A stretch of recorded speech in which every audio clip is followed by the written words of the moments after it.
Okay, Italy have defeated Australia in a shock win at the World Cup, 2-1. They came from behind. Italy gave away a penalty in the first half, which wasn't converted, but the rebound was, and that was by Kerr, the Australian captain, slots the rebound away, which means Australia still have not scored a penalty in the Women's World Cup in a regulation game in 90 minutes. Amazing that. But the VAR was instrumental in a lot of decisions, and Italy were on the wrong side of a lot of decisions, even though they won the game. They had 2 disallowed goals for offside by VAR, and a penalty check as well that was also for handball. It was deemed not a handball by the Australian defender. Now, first goal was disallowed on 10 minutes. They had a very bright start. Their pace, the Australians just struggled to defend against it. But it's, I think, could feel aggrieved going in at half-time 1-0 down. Second half, they were the better side. Even with the VAR for the penalty check, that took too long to sort out, even though it was possibly the right decision. It needs to be done quicker and before the phase of play goes down the other end out for a corner kick. It needs to be done quicker. Sabatino, disallowed goal.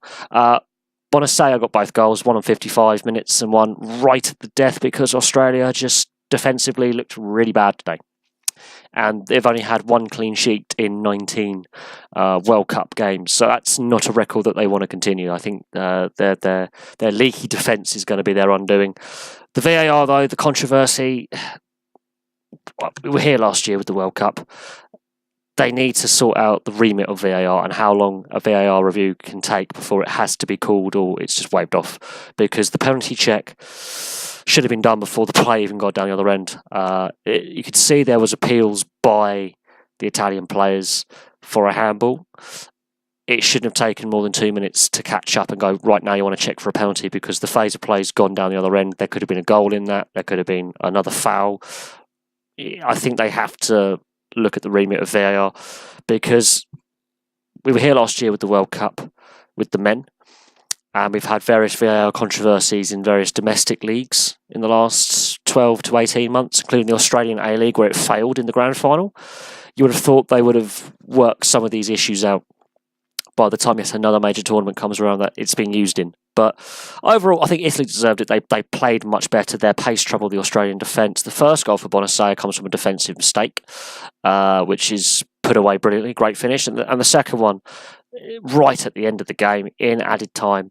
The game looked like it was going to go to a 1-1 draw, the first draw of the tournament, and the Italians wanted it more. And the thing is, the Italians, all but one of their starting lineup play in Italy. The Australians, only one of their starting lineup plays in Australia. So that tells you the strength of the domestic competition when you can actually name a side that the majority of the players, can play in the domestic competition and play for some big clubs like Juventus. The Italian Serie A clubs have a very strong female side, and I think that's also some of the dynamic of why the Italians played so well as a team.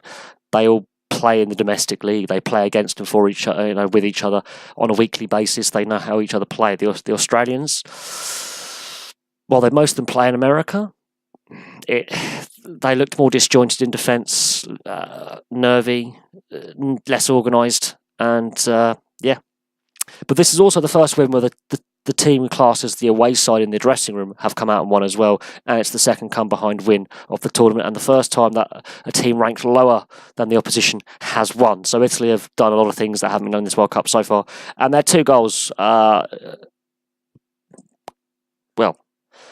can I say? Bonasea could have had a hat-trick, and I think the VAR in the first half was that, a year ago, that might, under the interpretation of offside, might have been given as a goal. So we have to work out what the offside rule needs to be clarified, set in stone and left alone, because they keep changing the interpretation.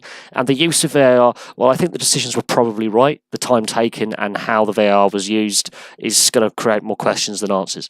But there we go. Thank you very much for watching. Please like and subscribe. Place your comments below. Now, Brazil played Jamaica, and then, of course, the big game, England-Scotland, is later this evening, and that's the fun game, I think, that I want to watch. That's the big heavyweight clash of the day.